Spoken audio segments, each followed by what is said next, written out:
I'll make it easier, it don't matter where you are. Bonjour à toutes et à tous l'équipe, j'espère que vous allez bien. Pour cette nouvelle vidéo, on se retrouve pour la présentation complète de la 11e étape du Tour de France 2024 entre la ville d'Évaux-les-Bains et la ville du Lioran. 211 km au programme, ça sera pas du tout comme l'étape de la veille où on a eu un sprint massif. Là ça sera un profil beaucoup plus vallonné et on devrait pouvoir voir un baroudeur grimpeur s'imposer dans la ville du Lioran. Le scénario à privilégier, elle est à 70% de probabilité, c'est une échappée composée de pas mal de coureurs, 10-15 coureurs qui va se jouer la victoire d'étape dans la ville du Lioran. Dans cette échappée, très certainement des coureurs qui seront assez loin au classement général, qui ne seront pas un danger.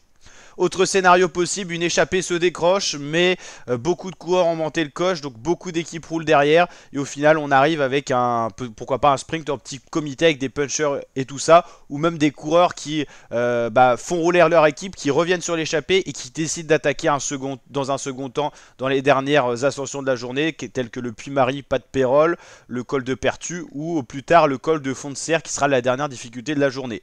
L'arrivée ne sera pas totalement en haut, 1 km plus loin après le col de Fond de Serre, mais ça sera très proche. Donc voilà, vous l'avez compris, le scénario à privilégier, c'est une échappée bien composée de pas mal de coureurs, 15, peut-être même plus que 15, qui vont se jouer la victoire d'étape. On le sait, demain tout le monde voudra prendre l'échappée parce que c'est une belle opportunité d'aller briller, autre que sur un scénario de sprint massif ou de pure montagne. Donc les baroudeurs, il n'y aura pas beaucoup d'étapes pour eux, donc là il faut qu'ils profitent de cette opportunité entre Évreux-les-Bains et le Lioran. Étape longue, un peu une étape de transition avant d'aller chercher les massifs montagneux. Donc en tout cas une étape qui s'annonce être sympathique et beaucoup moins monotone et platonique que cette 10e étape qui a eu lieu. Le résumé est d'ailleurs disponible sur la chaîne YouTube pour voir ce qui s'est passé dans ce sprint massif. L'étape 12, vous l'avez compris, ça sera du sprint, du tout plat. Donc ça sera un petit peu comme l'étape 10. Et l'étape 13, ça sera également du tout plat. Étape 14 de samedi, il faudra attendre samedi pour avoir la haute montagne avec le Tourmalet, le col d'Ancizan, l'Orquette d'Ancizan plutôt et Saint-Lary-Soulan, plat d'Adé.